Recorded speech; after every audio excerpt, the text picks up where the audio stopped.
ચાલો ધ્યાન આપજો. ચેપ્ટર 6 એમાં ખાસ કરીને ફેરેડેના આપણે પ્રયોગો ભણ્યા હતા. આજે પાઠ્યપુસ્તક પરથી પેજ નંબર 206 માં પ્રયોગ ત્રીજો જોયો. આપણે માત્ર જાણકારી માટે 4 પ્રયોગો ભણાવ્યા હતા. એમાંથી ગયા લેક્ચરમાં 2 પ્રયોગો તમને ડેઈલી ટેસ્ટમાં દઈ દીધા હતા. માત્ર જાણકારીમાંથી એ 2 પ્રયોગ તમે સેટ કરી શકશો. હવે પ્રયોગ ત્રીજો એવું લખ્યું છે કે 2 કોઇલ, જેમાંની એક શબ્દ છે ટેપિંગ કી, એને ગુજરાતીમાં કહેવાય દાબ કળ.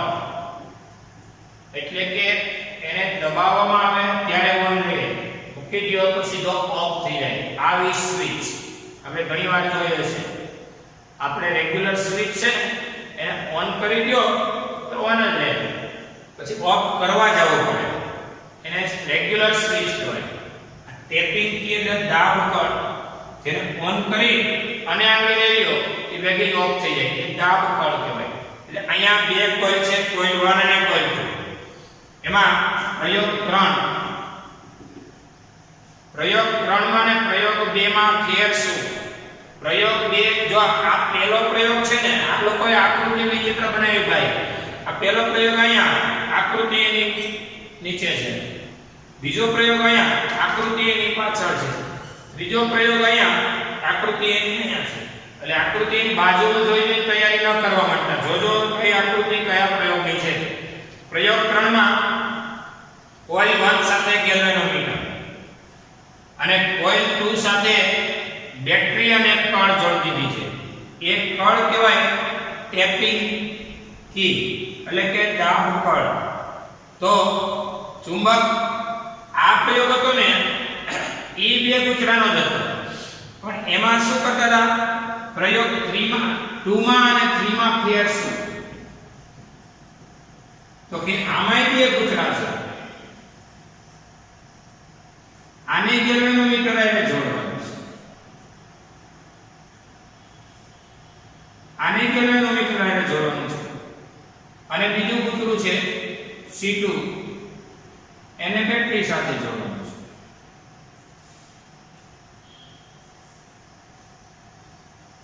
રેડી? પછી આ પ્રયોગમાં અને આ પ્રયોગનો વેરિએશન બતાવો. આ કોઇલ 1 એને ગેલ્વેનોમીટર છે, અને કોઇલ 2 એને બેટરી સાથે જોડી પછી એને દાબ કળ સાથે જોડવાનું છે. આટલો ફેર છે. અહીંયા પ્રયોગ 2 નું નામ કહેવાય 2 ગુચરાનો પ્રયોગ. પ્રયોગ 3 નું નામ કહેવાય આ પ્રયોગ 2 હતો. અને એમાં શું કરતા હતા? કોઇલ 1 ને સ્થિર રાખી કોઇલ 2 ને આગળ પાછળ ગતિ કરાવતા હતા, અથવા કોઇલ 2 ને સ્થિર રાખી કોઇલ 1 ને આગળ પાછળ કરાવતા હતા, અથવા બંનેને એકબીજાની સાપેક્ષ ગતિ કરાવતા હતા, એકબીજાની સાપેક્ષ. આમાં એક નોંધ લખી શકાય પ્રયોગ 2 માં. શું? એક માર્ક માટે કે કોઇલ 1 અને કોઇલ 2 એકબીજાથી નિશ્ચિત અંતરે રાખી અને ગતિ કરવામાં આવે ત્યારે પ્રેરિત EMF કેટલો? જવાબ આવશે 0. ફિક્સ કરી દેવામાં આવ્યો કે સ્ટેન્ડ ઉપર ફિક્સ અંતરે, દાખલા તરીકે 2 વચ્ચેનું અંતર અમુક સેન્ટીમીટરનું ફિક્સ કરી દીધું. 2 વચ્ચેનું એક કોઇલ પૂરી થાય તરત 2 સેન્ટીમીટર પછી બીજી કોઇલ એ જોડી દેવાની કોઈ પાર્ટ ઉપર, કોઈ લાકડાના સ્ટેન્ડ ઉપર. પછી આખા સ્ટેન્ડને ગતિ કરવામાં આવે તો એમાં પ્રેરિત ન થાય, કારણ કે આખું તંત્ર ગતિ કરે છે. આ બંનેની સાપેક્ષ ગતિ જવાબદાર છે. આ બંનેના તંત્રની સામૂહિક ગતિ દ્વારા EMF પ્રેરિત થાય નહીં. સમજાય છે? એટલે બંનેને ગતિ કરાવવાથી પણ કાંઈ ન થાય. બંનેમાંથી એકને સ્થિર રાખી બીજાને ગતિ કરવાની, બીજાને સ્થિર રાખી પેલાને ગતિ કરાવવાની, તો ફ્લક્સનો ફેરફાર થાય ભાઈ. અથવા તો બંનેને એકબીજાની સાપેક્ષે ગતિ કરાવવાની. પણ બંનેને એક દિશામાં સમાન વેગથી ગતિ કરાવવાથી EMF પ્રેરિત ન થાય અને પ્રવાહનું નિર્માણ ન થાય. આ એક નોંધવા જેવી હતી. બંનેને સમાન વેગથી એક દિશામાં ગતિ કરાવવાથી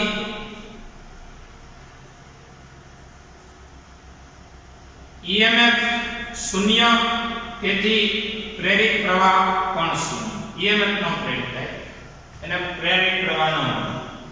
હવે કોઇલ 1 ને ગેલ્વેનોમીટર સાથે, કોઇલ 2 ને બેટરી અને કળ સાથે.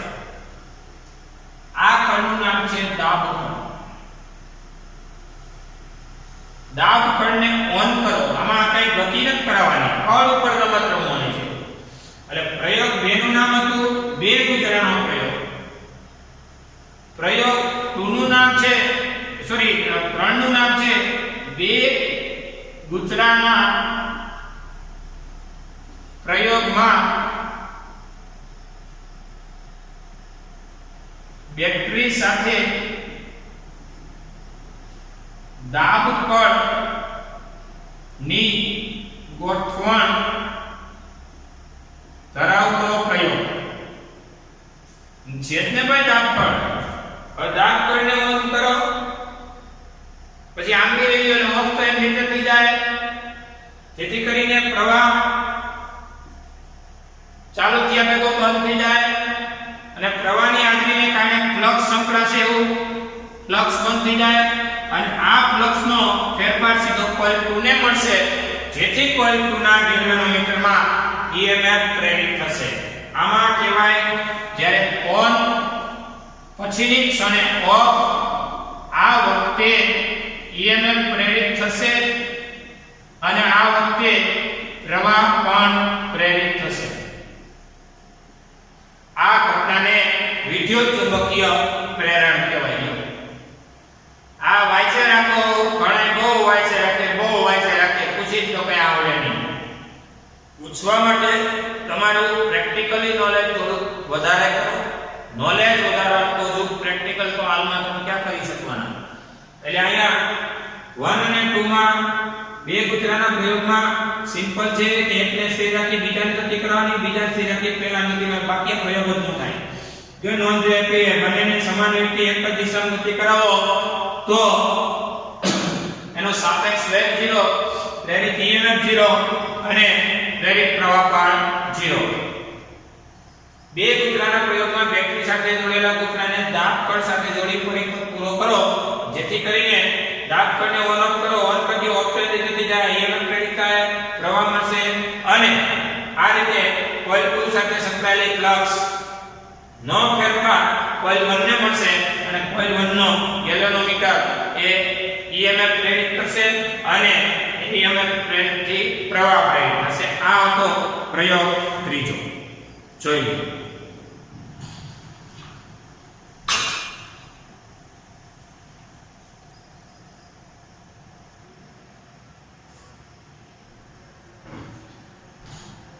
ચલો નેક્સ્ટ પોઈન્ટ, ચુંબકીય ફ્લક્સ.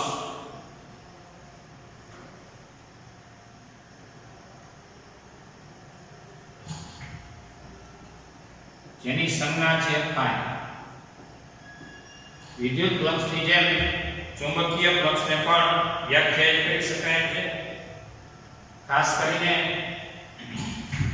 સમાન ચુંબકીય ક્ષેત્રમાં રાખેલા નિયમિત પૃષ્ઠ સાથે સંકળાયેલ ફ્લક્સ. ફ્લક્સ એટલે ક્ષેત્ર રેખાઓની સંખ્યા. સમાન ક્ષેત્રમાં એટલે આ થયું સમાન ક્ષેત્ર, જેને કહેવાય B વેક્ટર. સમાન ક્ષેત્રમાં રાખેલો નિયમિત પૃષ્ઠ. નિયમિત પૃષ્ઠ એટલે ચોક્કસ આકારનું પૃષ્ઠ. આ થયું નિયમિત પૃષ્ઠ. આ પૃષ્ઠ એટલે સંકળાયેલું ફ્લક્સ. પૃષ્ઠનો ક્ષેત્રફળનો સદિશ લેવાનો. પૃષ્ઠનો ક્ષેત્રફળનો સદિશ સપાટીને લંબ હોય આને કહેવાય એરિયા વેક્ટર. આ પૃષ્ઠ છે અને આ પૃષ્ઠના ક્ષેત્રફળનો સદિશ કે જેને b વેક્ટર સાથેનો ખૂણો બનાવ્યો છે થીટા. તો હવે એરિયાના પરસ્પર લંબ એવા ઘટકો જેની આરે થીટા ખૂણો બને ઈ ઘટક એરિયા cos થીટા ન બને ઈ ઘટક એરિયા sin થીટા. આ ખૂણો બને છે થીટા. એરિયાનો જેની આરે થીટા ખૂણો બન્યો ઈ ઘટક કહેવાય એરિયા cos થીટા અને ચુંબકીય ક્ષેત્ર B આ બેના ગુણાકારને જ કહેવાય ફ્લક્સ. ફ્લક્સ એટલે ચુંબકીય ક્ષેત્ર સાથે એરિયા વેક્ટરે બનાવેલ ખૂણો અને એનો જે કાઈ એરિયા વેક્ટર અને ચુંબકીય ક્ષેત્ર એક દિશામાં હોય તો ફ્લક્સ મેક્સ, પણ એરિયા વેક્ટર ચુંબકીય ક્ષેત્ર અને થીટા ખૂણો બનાવે છે તો એરિયાનો ચુંબકીય ક્ષેત્રની દિશાનો ઘટક, ફરીથી બોલું છું, ચુંબકીય ક્ષેત્ર એને ગુણ્યા ક્ષેત્રફળનો ચુંબકીય ક્ષેત્રની દિશાનો ઘટક આ બેના ગુણાકારને ફ્લક્સ કહેવાય છે.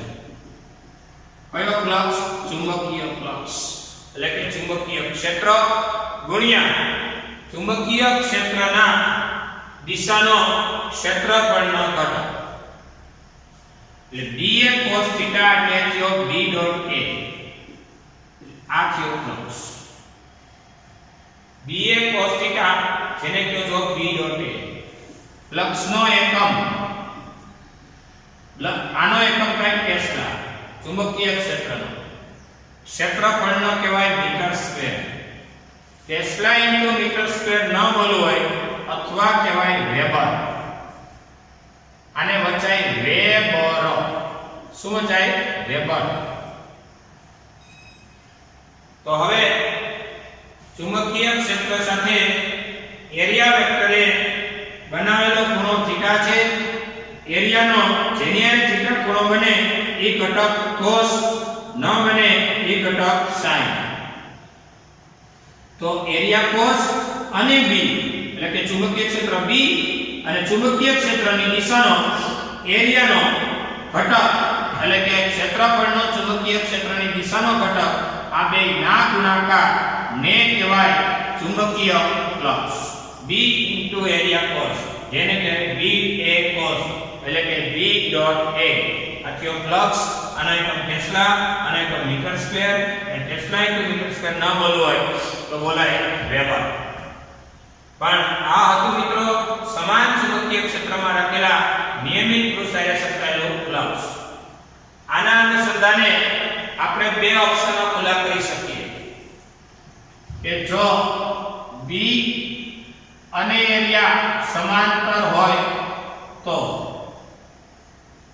જે દિશામાં b હોય એ દિશામાં એરિયાનો સદિશ હોય તો phi બરાબર ba cos 0 થીટા 0 થાય. b અને a વચ્ચેનો થીટા 0 અને cos 0 1.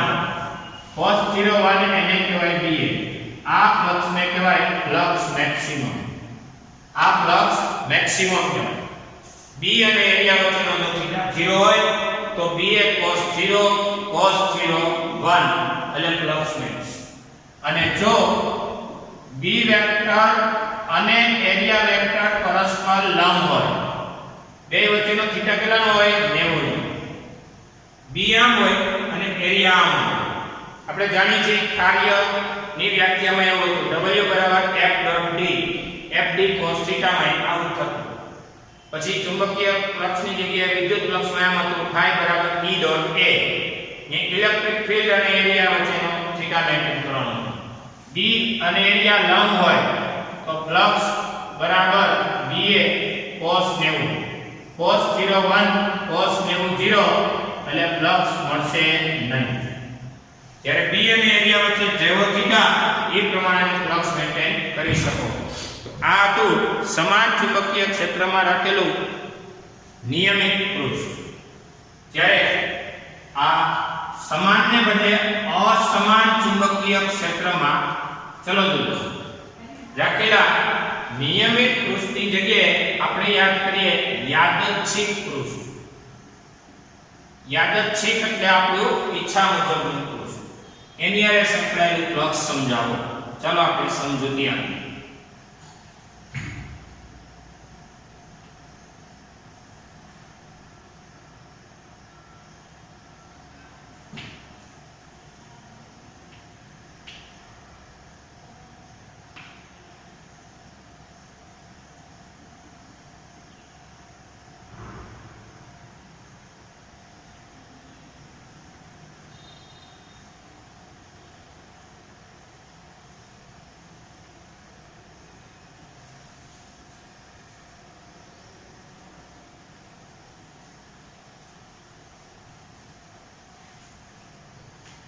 હવે આવું કોઈ યાદચ્છિક પૃષ્ઠ છે તમારી ટેક્સ્ટબુકની આકૃતિ પ્રમાણે.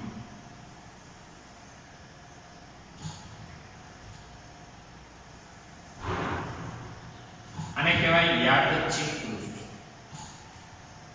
અને અસમાન ચુંબકીય ક્ષેત્ર છે. અસમાન ચુંબકીય ક્ષેત્ર છે જો જેની ક્ષેત્ર રેખાઓ સમાંતર નથી.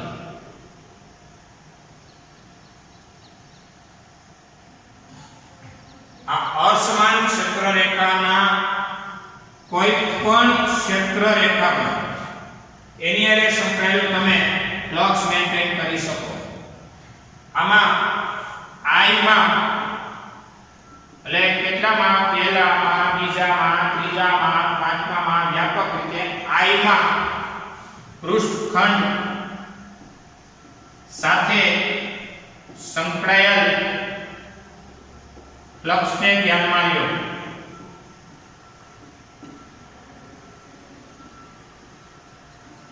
I નો પૃષ્ઠખંડ એટલે દાખલા તરીકે અહીં એક ખંડને ધ્યાનમાં લો. આ ખંડનો ક્ષેત્રફળનો સદિશ કહેવાય આ દિશાનો D એરિયા I અને D એરિયા I અને આ જે કાંઈ ચુંબકીય ક્ષેત્ર થઈ એને કહેવાય I માં ખંડ સાથેની એટલે BI. બંને વચ્ચેનો ખૂણો થયો થીટા. I માં ખંડનો ક્ષેત્રફળનો સદિશ D એરિયા I માં ખંડ એટલે સંકળાયેલો ચુંબકીય ક્ષેત્ર BI બે વચ્ચેનો ખૂણો થીટા છે. અને આપણે ધ્યાનમાં લીધો I નો ખંડ. ફરીથી બોલું છું I નો એટલે પહેલો બીજો એ બધું જ્યાં I બરાબર કહી શકાય 1 2 3 ડોટ ડોટ ડોટ. I માં ખંડને ધ્યાનમાં લીધો. કેના ખંડને તો કે અસમાન એટલે કે યાદચ્છિક પૃષ્ઠ. ઈચ્છા મુજબનું પૃષ્ઠ હોય વાકું ચૂકું ગમે તે નિયમિત નહીં વાકું ચૂકું ગમે તે એમાંનો I નો ખંડ ધ્યાનમાં લીધો. એ ખંડનો ક્ષેત્રફળનો સદિશ BI DAI ચુંબકીય ક્ષેત્ર BI અને ખૂણો થીટા છે. તો હવે આ રીતે આની હારે સંકળાયેલું કુલ ફ્લક્સને મેન્ટેન કરવું હોય. કુલ ફ્લક્સ એટલે તો પહેલો ખંડ બીજો ખંડ ત્રીજો ચોથો પાંચમો છઠ્ઠો સાતમો ડોટ ડોટ ડોટ. કારણ કે ક્ષેત્ર રેખાઓ ઘણી બધી છે. ડોટ ડોટ ડોટ ની ક્ષેત્ર રેખાઓ છે. એટલે હવે આ બધી ક્ષેત્ર રેખાને મેન્ટેન કરવા phi બરાબર phi1 phi2 dot dot dot phi n સુધી લખી શકાય phi n. તો પછી કુલ ફ્લક્સ એટલે phi1 જેને કહેવાય B1.DA1 B1.DA1 phi 2 એટલે કહેવાય B2.DA2 આમ તો ફ્લક્સ તો ઓલું જ છે નાના કણ એટલે BI DI કે વ્યાપક વાત કરું છું I માં કણ એટલે વ્યાપક વાત વ્યાપક રીતે I મો ખંડ લીધેલ છે ધ્યાનમાં લીધેલ છે એટલે પહેલો ખંડ હોય તો B1.DA1 બીજો હોય તો B2.DA2 dot dot dot n મો હોય તો Dn.DAn બધાયનો શું કરવાનો સરવાળો તેથી કુલ ફ્લક્સ સિગ્મા bi.dai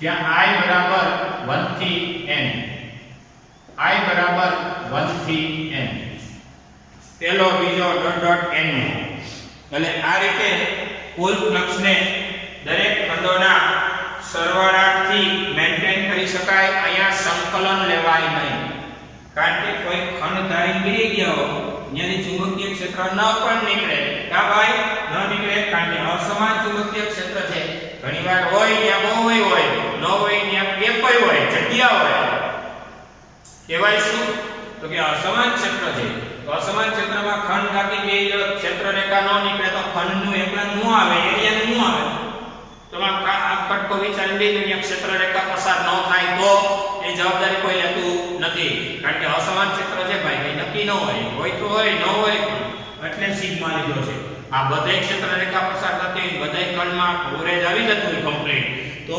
સંકલન કરવા કઈ વાંધો નહોતો તેથી બધાયનો સરવાળો જોઈ લ્યો અસમાનમાં જ આવું કરવું પડે સમાનમાં તો કોઈ એક ખંડ લ્યો કે આખી પ્લેટ લ્યો અત્યારે જો આખું ભારત છે ને એમાં ભારતનો કોઈ ખંડ લ્યો કે આખું ભારત લ્યો ત્યાં એક જ દિશા આવે ઉપર તરફની અને એ આવે તિરંગો એ આખા ભારતમાંથી કોઈ ખંડ લ્યો તો ન્યાય કેસરી સફેદ લીધો અને આ સમગ્ર ભારતની વાત કરો તો મોટો ઝંડો રાખો તો કેસરી સફેદ લીલો એરિયા વેક્ટર એક જ વસ્તુ બતાવે અહીંયા જ છે રેડી જોઈએ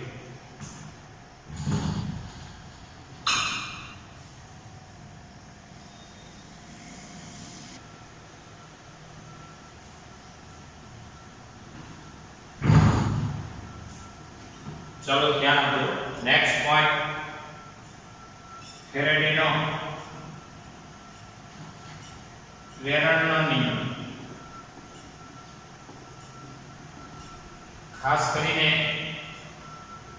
તમે બે ગુજરાના પ્રયોગો ભણ્યા પ્રયોગ 2 અને 3 એમાં એક ગુજરાના ફ્લક્સથી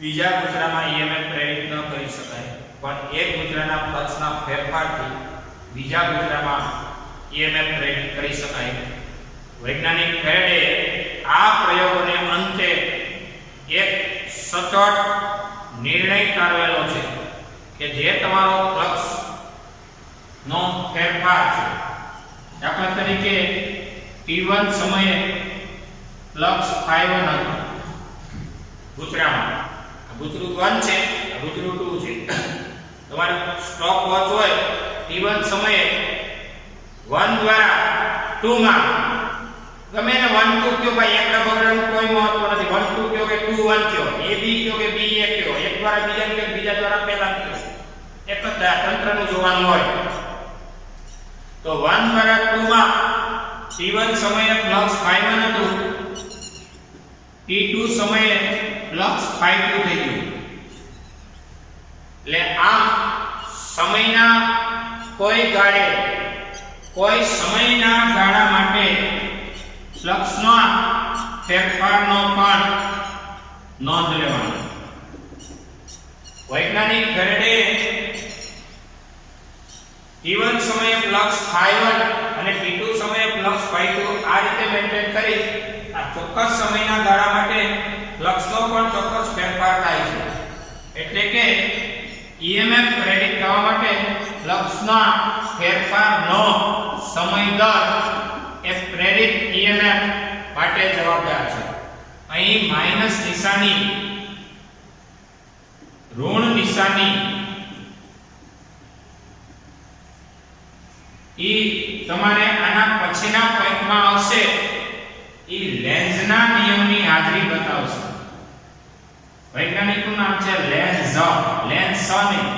લેન્ઝના નિયમની હાજરી દર્શાવશે. ઈ લેન્ઝનો નિયમ એ આપણે જે ભણવાનો બાકી છે એના પછીના પોઈન્ટમાં જ આવશે. ખાસ કરીને ફેરેડેના બે ગુચરાના પ્રયોગમાં કોઈ સમય t1 એ એક ગુચરા દ્વારા બીજા ગુચરા સાથે સંકળાયેલું ફ્લક્સ ϕ1 છે, t2 સમયે ફ્લક્સ ϕ2 છે. આમ સમયના ગાળા ડેલ્ટા t માટે ફ્લક્સનો ફેરફાર ડેલ્ટા ϕ હોય તો ડેલ્ટા ϕ બાય ડેલ્ટા t ની આગળ માઈનસ એટલે કહેવાય સરેરાશ પ્રેરિત EMF. EMF પાછું પણ કેવું સરેરાશ. આપણે કેમ કહેતા હોય જો અહીંયા જો કે ભાઈ t1 સમયે પદાર્થનું સ્થાન x1 પર છે અને t2 સમયે પદાર્થનું સ્થાન x2 પર છે, તો પછી ડેલ્ટા t સમયગાળામાં સ્થાનમાં શું થઈ ગયો છે ફેરફાર અને કે ડેલ્ટા x. તો આ delta x by delta t નું નામ કહેતા હતા તમે સરેરાશ ઝડપ, અથવા તો અહીંયા સ્થાનાંતર લ્યો તો અહીં સરેરાશ વેગ. પછી હું કહેતા હતા તો કે limit delta t tends to 0 આગળ લક્ષ લ્યો તો delta x by delta t ને dx બાય dt કયો એને તમે તત્કાલીન ઝડપ, તત્કાલીન વેલોસિટી પણ કહેતા. એ જ સેમ કન્ડિશનમાં t1 સમયે એક ગુચરા દ્વારા બીજા ગુચરા સાથે સંકળાયેલ ફ્લક્સ ϕ1 છે, t2 સમયે ϕ2 છે, તો ડેલ્ટા t સમયગાળામાં ફ્લક્સનો ફેરફાર ડેલ્ટા ϕ હોય તો ડેલ્ટા ϕ બાય ડેલ્ટા t ને કહેવાય સરેરાશ પ્રેરિત EMF. સરેરાશ પ્રેરિત EMF કહેવાય. માઈનસ નિશાની એ આગળના પોઈન્ટમાં આપણે જોઈશું. અત્યારે પેન્સિલ લેવામાં એમાં સમીકરણ 1 માં ચલો આ તમારું સમીકરણ 1 છે. સમીકરણ 1 માં limit delta t tends to 0 આગળ લક્ષ લેવામાં આવે એટલે કે ડેલ્ટા t નાનો ને નાનો એટલે કે સૂક્ષ્મ ક્ષણનું અવલોકન કરવામાં આવે.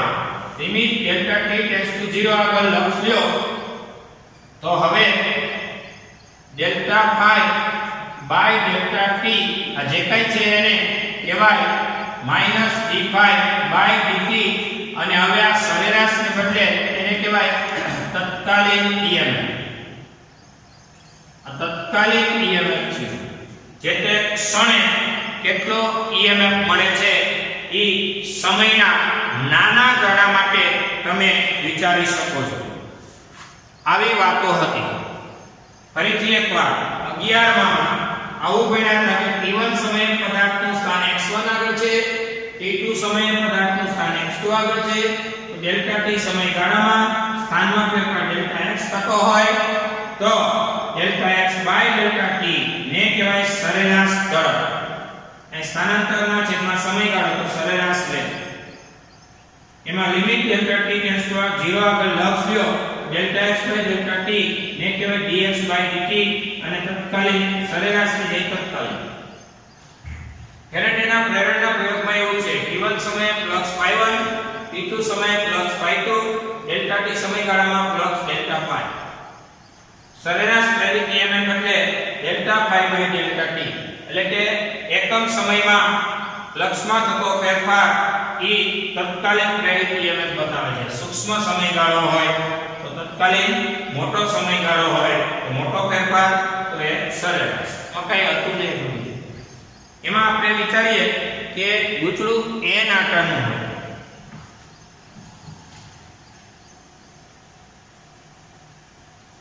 એક આકારના ગૂંચળા એટલે ફ્લક્સ ટ્યુબ.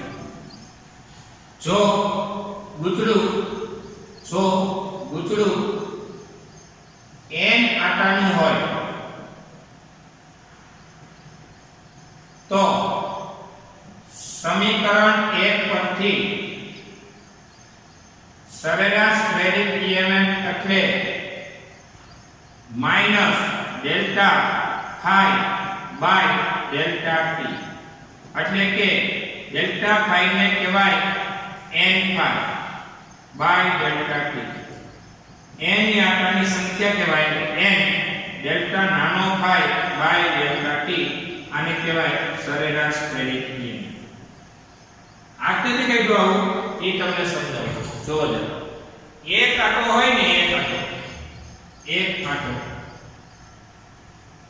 આંટા સાથે સંકળાયેલ ફ્લક્સ ને ફાઈ કહેવાય. તો n આંટા સાથે સંકળાયેલ ફ્લક્સ ને કહેવાય. તો આ બે ગુણાકાર કહેવાય n ફાઈ, એને કહેવાય મોટો ફાઈ. મોટો ફાઈ એટલે આવો ઉપર નીચે આ ડીવી ફાઈ, આ નાનો ફાઈ એટલે એક આંટા હે, અને n ફાઈ તો મોટો ફાઈ એટલે n આંટા એટલે ફ્લક્સ, અને કહેવાય કુલ ફ્લક્સ. એક આંટા એટલે ફ્લક્સ ફાઈ, n આંટા એટલે flux n phi. n phi ને કહેવાય મોટો, ઉપર નીચે આડો લીટી. આ વાત છે. હવે એ સિવાય આપણે બીજો એક પણ ઇન્ફોર્મેશન જોઈએ.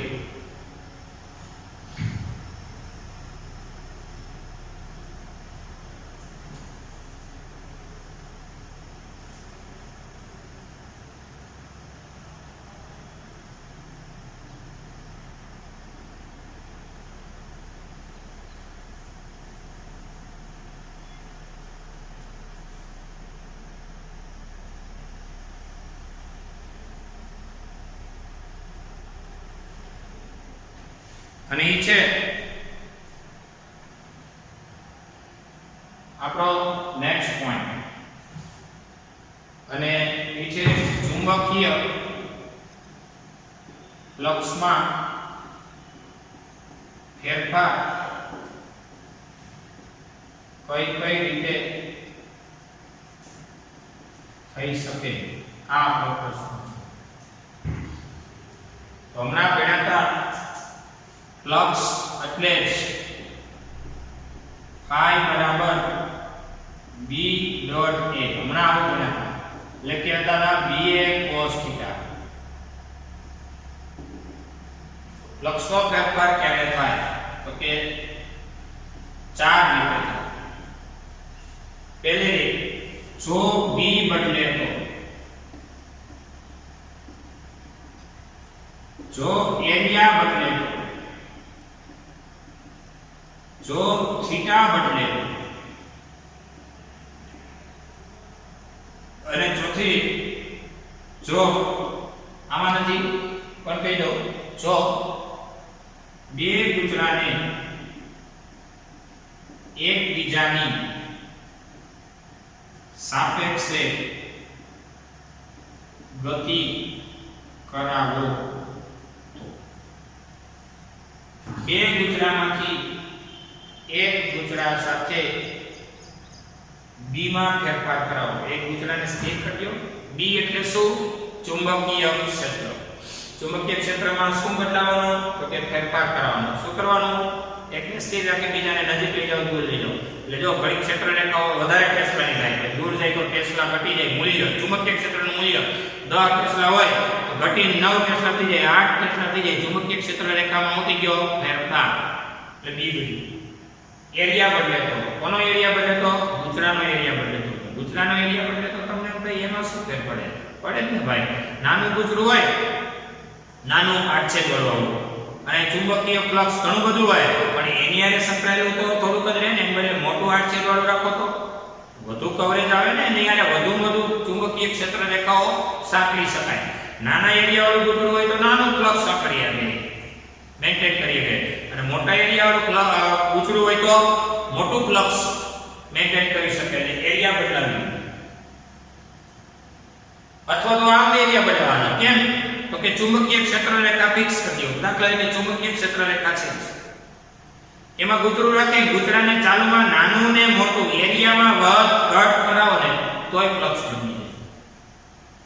કારણ કે એરિયા વગર થાય ને ફ્લક્સ ઉપર અસર થાય, b બદલાય તો ફ્લક્સ ઉપર અસર થાય, થીટા બદલાય તો ફ્લક્સ ઉપર અસર થાય. થીટા એટલે બેને ફેરવવામાં આવે, એકને સ્થિર રાખી બીજા મુદ્રાને ભ્રમણ કરાવવાનું, અથવા પહેલાને સ્થિર રાખી બીજાને ભ્રમણ કરાવો, અથવા બીજાને સ્થિર રાખી પહેલાને આ ભ્રમણ કરાવો તો એરિયા નાનો મોટો કરાવો તો અને ચુંબકીય ક્ષેત્ર રેખાના મૂલ્યમાં વધઘટ કરો તો આ ત્રણેય બદલાવો તો એ બહુ સારું. ગમે એક બદલાવો તો ફ્લક્સ બદલે.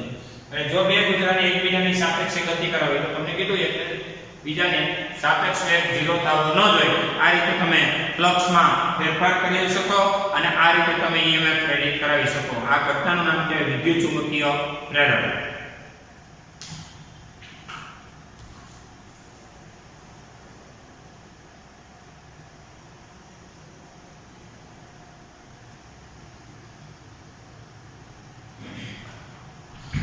ચાલો આપણે આવું ત્યાં ચુંબકીય ફ્લક્સ સંજ્ઞા છે પાઈ, અદિશ રાશિ છે ફ્લક્સ, એનો એકમ ટેસ્લા × મીટર સ્ક્વેર અથવા વેબર, વેબર WB. આપણે એવું કહ્યું ને phi બરાબર BA cos θ અથવા phi બરાબર B ડોટ A, આનો એકમ ટેસ્લા, આનો એકમ મીટર સ્ક્વેર. હવે phi નું પારિમાણિક સૂત્ર ટેસ્લા નું શું થાય, મીટર સ્ક્વેર નું શું થાય આપણે જાણીએ છીએ. ટેસ્લા મેળવવા માટે F બરાબર QVB સૂત્રને ધ્યાનમાં લો. ચુંબકીય ક્ષેત્રમાં Q મૂલ્યનો વિભાગ ઉપર લાગતું બળ છે. તો એમાંથી B બરાબર F/QV. B નો એકમ એટલે F નો એકમ થાય ન્યૂટન, વીજભારનો કુલમ અને વેગનો કે મીટર પ્રતિ સેકન્ડ, સેકન્ડ અંશ. B નો ફાઇનલ એકમ newton × second, coulomb × meter. B નો એકમ છે. ક્ષેત્રફળનો એકમ થાય મીટર સ્ક્વેર. એક મીટર બને ઉડે. અત્યારે આ phi નો એકમ છે.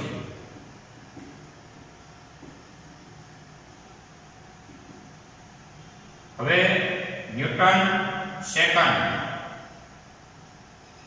ન્યૂટન × સેકન્ડ × મીટર, કુલમ એટલે એમ્પિયર × સેકન્ડ, I બરાબર Q/T, કુલમ એટલે એમ્પિયર × સેકન્ડ. સેકન્ડ સેકન્ડ પાછી ગયું. તો હવે phi નો પારિમાણિક સૂત્ર ન્યૂટન એટલે બળનું 1 - 2, મીટર એટલે લેન્થ 1 છેદમાં એમ્પિયર ની 1, ફાઇનલ કહેવાય 1 2 L ની 1 ને 1 2, T ની -2 અને એમ્પિયર ની 1 ઉપર જાય તો એમ્પિયર ની -1, M1 L2 T ની -2 અને એમ્પિયર ની -1. આ તો ફ્લક્સ નું પારિમાણિક સૂત્ર. પછી EMF છે ને, EMF નો એકમ વોલ્ટ છે, વોલ્ટ, અને વચ્ચે વોલ્ટ. અને વોલ્ટેજ એટલે વિદ્યુત સ્થિતિમાનનું પારિમાણિક સૂત્ર તમને આવડતું હોય, W બરાબર VIT, W બરાબર VIT. એમાંથી વર્ગ છે W બરાબર V × Q. આપણે આવું ભણ્યા હતા ને ભાઈ, એકમ દર વિદ્યુતભારને લયો તો સ્થિતિમાનને, Q વિદ્યુતભારને લયો તો હું તો સ્થિતિ ઊર્જા કરવું પડતું કાર્ય છે Q × V. તો Q × V એટલે જ કાર્ય. તો પછી Q એટલે IT, Q એટલે IT આ કાર્ય. તેથી V બરાબર W/IT. તો V નો એકમ વોલ્ટ તો છે, વિદ્યુત સ્થિતિમાન V નો એકમ વોલ્ટ તો છે, પણ અહીંયા કહેવાય જૂલના છેદમાં કાર્યનો જૂલ, વિદ્યુત પ્રવાહનો એમ્પિયર, સમયનો સેકન્ડ. તો પછી આમ પણ લખી શકો આનું પારિમાણિક સૂત્ર જૂલ એટલે 1 2 -2 એમ્પિયર ની 1 સેકન્ડ એટલે ટાઈમ ની 1 તો ફાઇનલી m ની 1 l ની 2 t ની 1 ઉપર જાય તો માઈનસ થાય એટલે -3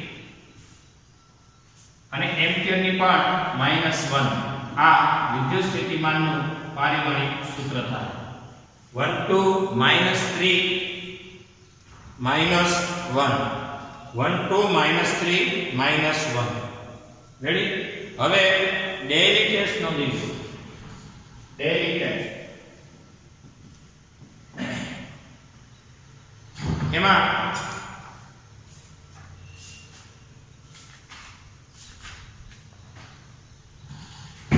પહેલો પ્રશ્ન ફેરાડેનો પ્રેરણનો નિયમ